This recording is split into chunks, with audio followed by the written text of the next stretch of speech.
Hello my dear students, welcome back to another video. बच्चों, आज हम 12th standard chemistry chapter 2 solutions का exercise part में जो क्वेश्चन है उनके आंसर्स को डिस्कस करेंगे और जहां जहां पर रिक्वायरमेंट होगा वहां पर मैं आपको एक्सप्लेनेशन भी प्रोवाइड करूंगा। तो आइए क्विकली स्टार्ट करते हैं आज की क्लास। मेन क्वेश्चन 1 आपको दिया गया है, choose the most correct option. इसमें फर्स्ट है the vapour pressure of a solution containing 2 moles of a solute in 2 moles of water. और वेपर प्रेशर आपको बताया जा रहा है वाटर का 24 mmHg। तो इसका करेक्ट आंसर मैं आपको पहले बता दे रहा हूं, डी है 12 mmHg। अब ये कैसे आ रहा है इसको समझना है। तो इसका फॉर्मूला है moles of water upon moles of water plus moles of solute. तो मोल्स ऑफ वाटर जो आपको दिया गया है वो है 2, और अगर नीचे प्लस करें मोल्स ऑफ वाटर ये भी 2 है, प्लस मोल्स ऑफ सोल्यूट तो ये भी 2 है। तो इस तरीके से 2/4 आएगा। तो यहाँ पर अगर इसको कैंसिल करो तो देखो कितना आएगा, 4 वन जा, यहाँ पर नहीं जाएगा तो यहाँ पर 0 लगाना पड़ेगा, फिर आ जाएगा 0.45 20। तो 0.5 आपको मिलेगा यहाँ पर आंसर। बट जब इसमें आप राउल्स लॉ अप्लाई करेंगे तो राउल्स लॉ कहता है कि P solution is equal to P water into X water. ठीक है, तो यहाँ पर आपको दिया गया है, देखो वेपर प्रेशर कितना है 24, तो यहाँ पर आ जाएगा वाटर का 24 इंटू ये है 0.5 जो अभी हमने यहाँ पर निकाला। तो इन दोनों को मल्टीप्लाई करोगे तो आपको मिल जाएगा 12, जो यहाँ पर आपको ऑप्शन डी दिया गया है। तो इस तरीके से आपका आएगा। सोल्यूशन भी आपको मैंने बता दिया किस तरीके से सॉल्व करना है। अब आइए सेकंड वाला देखते हैं, the colligative property of a solution is. तो इसमें तो आपको पता होगा ये है ऑस्मोटिक प्रेशर, जो आपको ऑप्शन सी दिया गया है। थर्ड वाला दिया है इन calculating osmotic pressure the concentration of solute is expressed इन। ये तो इजी है, मोलैरिटी में होता है। फोर्थ वाला है ebullioscopic constant is the boiling point elevation when concentration of solution is, A वाला है 1 m। फिफ्थ वाला है कायरोस्कोपिक कांस्टेंट डिपेंड्स ऑन, ये इंपॉर्टेंट है, ये वाला क्वेश्चन बोर्ड एग्जाम में पूछा भी गया है। इसका आंसर है nature of solvent, A. Next, identify the correct statement. तो पहला आपको दिया गया है vapour pressure of solution is higher than that of pure solvent. Second दिया है boiling point of solvent is lower than that of solution. Third है osmotic pressure of solution is lower than that of solvent. और last में D वाला दिया है osmosis is a colligative property. तो इसमें करेक्ट वाला आंसर है B, boiling point of solvent is lower than that of solution. ठीक है, इसमें एक्सप्लेन करने जैसा कुछ है नहीं, कॉन्सेप्ट अगर आपका क्लियर है तो ये आपको ऑलरेडी पता होना चाहिए। नेक्स्ट है living cell contains a solution which is isotonic with 0.3 m sugar solution. What osmotic pressure develops when the cell is placed in 0.1 m KCl solution at body temperature? तो इसका करेक्ट आंसर है B, 2.54 atmosphere. कैसे आ रहा है देखो, यहाँ पर pi is equal to I1m1 RT minus I2m2 RT। ठीक है, तो यहाँ पर I1 आपको जो दिया गया है फर्स्ट है, तो यानी 1 इंटू 0.3, ये आ गया फर्स्ट ब्रैकेट में, फिर माइनस सेकेंड वाला है तो 2 इंटू 0.1। देखो फर्स्ट वाला 0.3 है और सेकेंड वाला 0.1 है, और इन सबको हमें मल्टीप्लाई करना है 0.08205 से। और टेम्परेचर कितना होगा 310 केल्विन। ठीक है, तो ये आर और टी ये तो आपको वैल्यू पता होनी चाहिए, बाकी ये और ये तो आपको दिया गया है, तो पूरा कैलकुलेशन करोगे तो आपको 2.54 मिल जाएगा। ठीक है, नेक्स्ट वाला है the osmotic pressure of blood is 7.65 atom at 310 kelvin. An aqueous solution of glucose isotonic with blood has the percentage by volume. Volume में पूछ रहा है आपको, तो इसका आंसर रहेगा 5.41%। तो कैलकुलेशन कुछ इस तरीके से आएगा, 7.65 इंटू 180 अपॉन में 0.08205। आर का वैल्यू कांस्टेंट आपको पता होना चाहिए, और टेम्परेचर हम यूज करते हैं 310 केल्विन। अब इसको सॉल्व करना है बस, जब सॉल्व करोगे तो आपको मिल जाएगा 54.1 GDM माइनस 3, और फाइनली आपको मिल जाएगा लास्ट में 5.41 ग्राम सेंटीमीटर माइनस 3, और इसको हम कह सकते हैं 5.41%। तो ये इस तरीके से कैलकुलेशन होगा।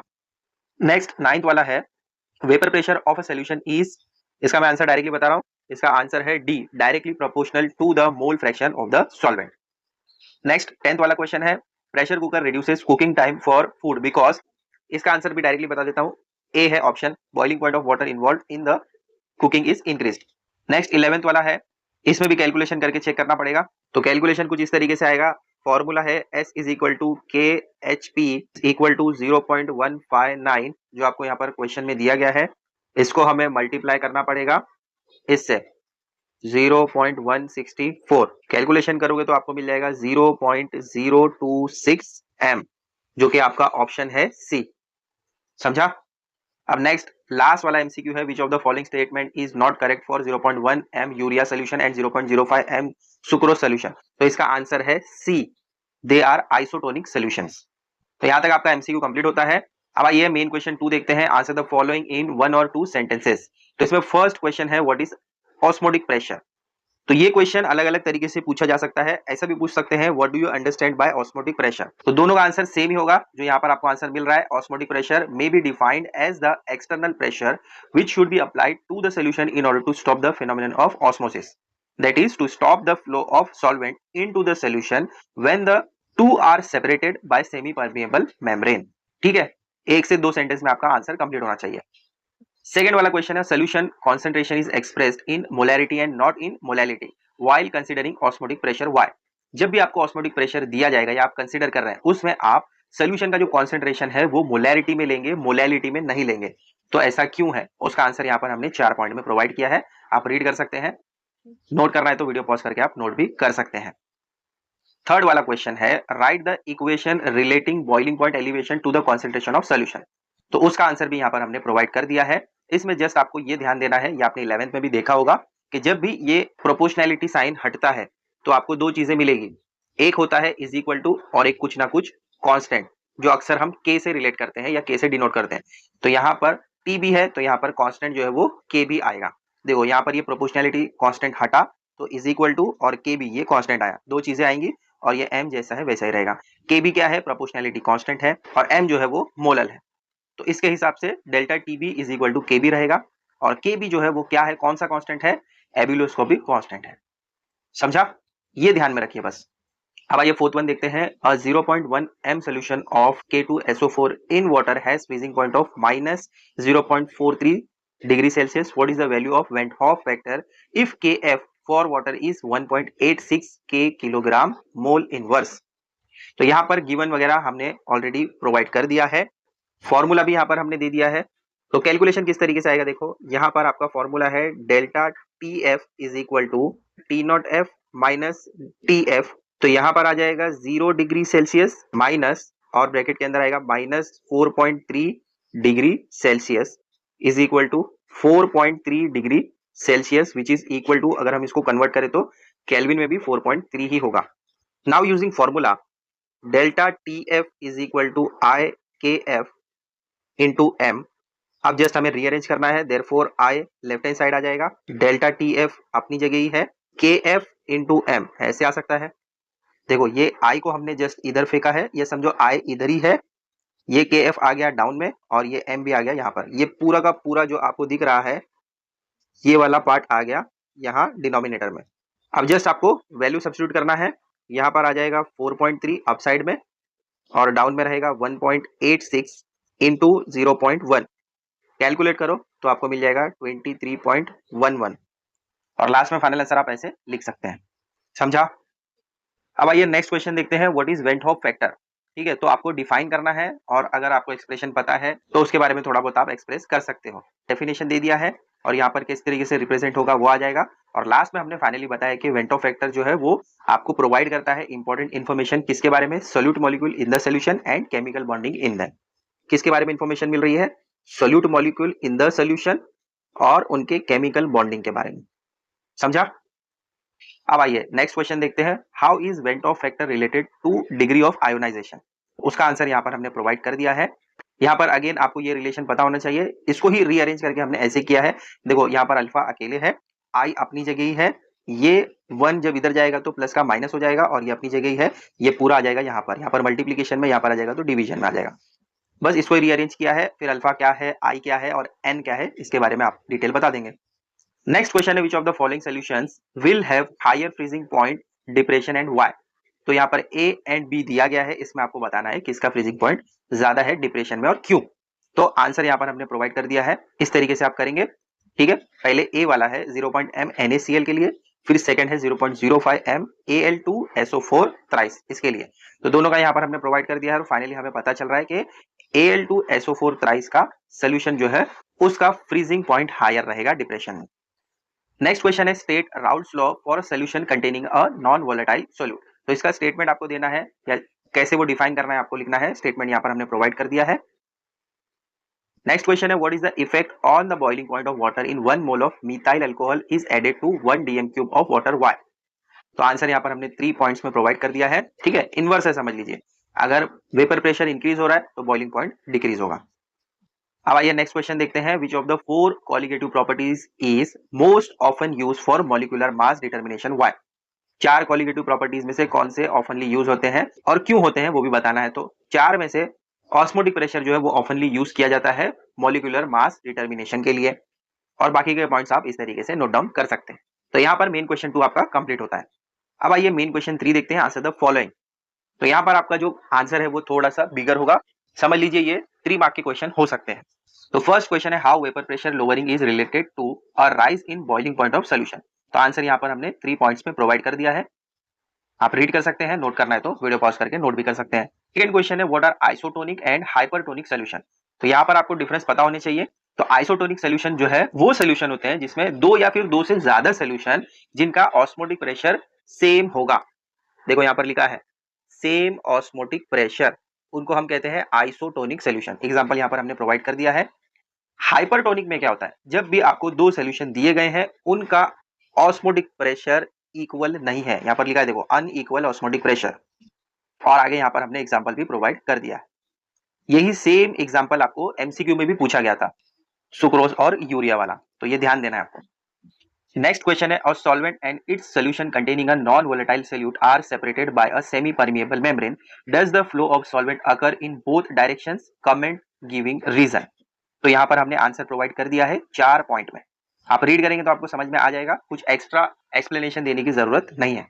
अब आइए नेक्स्ट न्यूमेरिकल है उसको देखते हैं। The osmotic pressure of CaCl2 and urea solutions of the same concentration at the same temperature are respectively 0.605 and 0.245, calculate van't Hoff factor of CaCl2। तो यहाँ पर गिवन 2 फाइंड फॉर्मूले दे दिए गए हैं, जस्ट हमें यहाँ पर कैलकुलेशन करना है।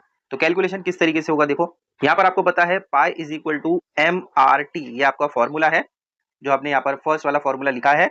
तो पाई का वैल्यू आपको दिया गया है 0.245 which is equal to MRT। इसको हम इक्वेशन नंबर 1 दे देते हैं। अगर हम CaCl2 सॉल्यूशन को देखते हैं तो आपको दूसरा फॉर्मूला क्या दिया गया है, pi is equal to IMRT, और इस टाइम आपको जो पाई का वैल्यू दिया गया है 0.605, और ये आपका इक्वेशन 2 बन जाएगा।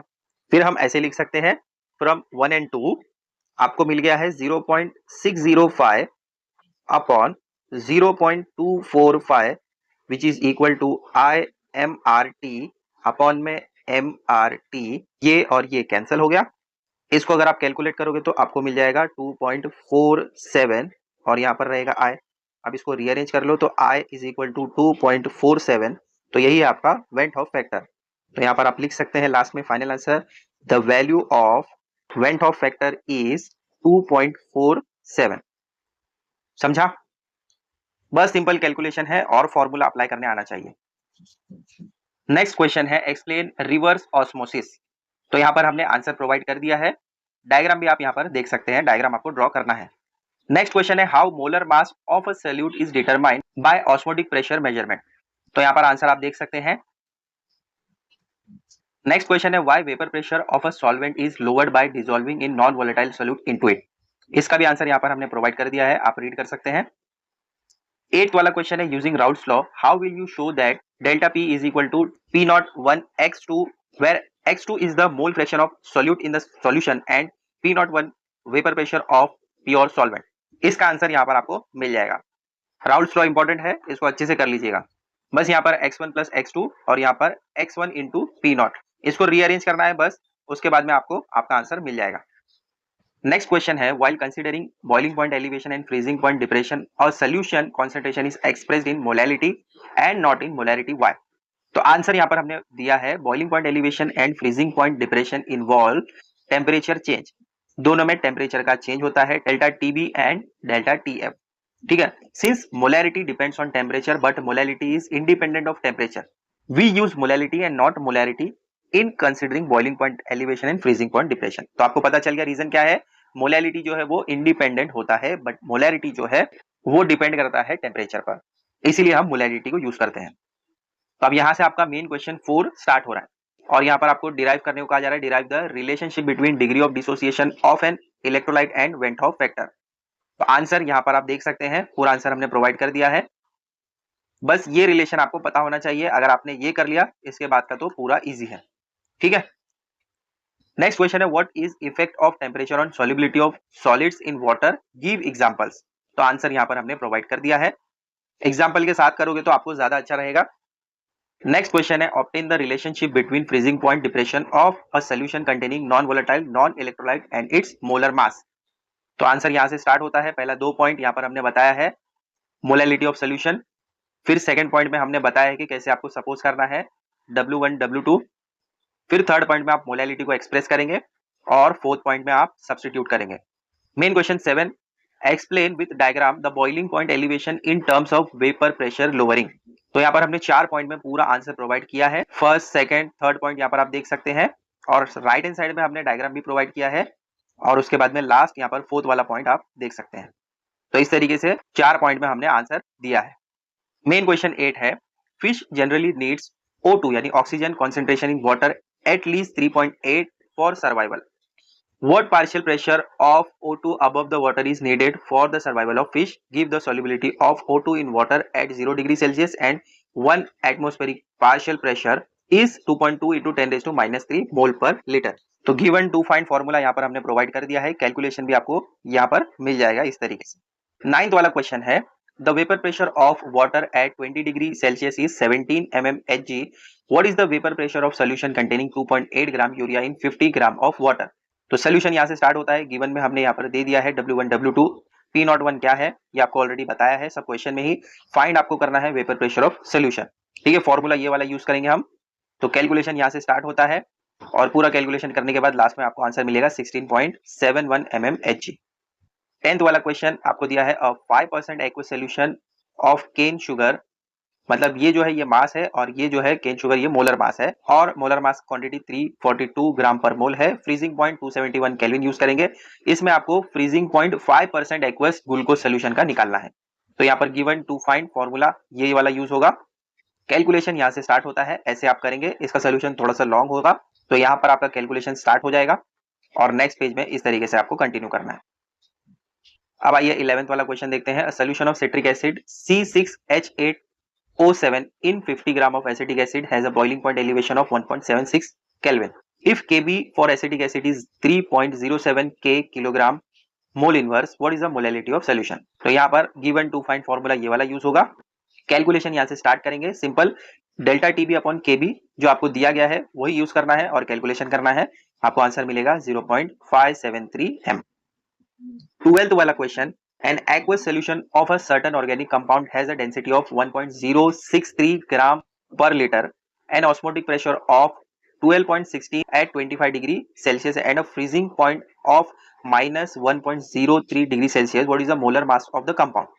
तो सोल्यूशन यहाँ से स्टार्ट होगा, गिवन टू फाइंड आप इस तरीके से लिखेंगे। फॉर्मूला यहाँ पर आपको 3 यूज करना पड़ेगा, ये फर्स्ट सेकंड थर्ड। कैलकुलेशन यहाँ से स्टार्ट होता है, इसका भी कैलकुलेशन थोड़ा सा लॉन्ग जाएगा। तो फर्स्ट आप डेल्टा TF निकालेंगे जो कि आपको मिल रहा है 1.03 केल्विन, फिर उसके बाद आप फॉर्मूला 1 यूज करेंगे और यहाँ पर आपको स्मॉल m मिल जाएगा, ठीक है। इसके बाद आप फॉर्मूला 2 यूज करेंगे, फॉर्मूला 2 आप यूज करेंगे तो आपको कैपिटल M मिल जाएगा, फिर आप फॉर्मूला 3 यूज करेंगे और यहाँ पर फिर आपको रीअरेंज करना पड़ेगा, M2 निकालना है यहाँ पर, ठीक है।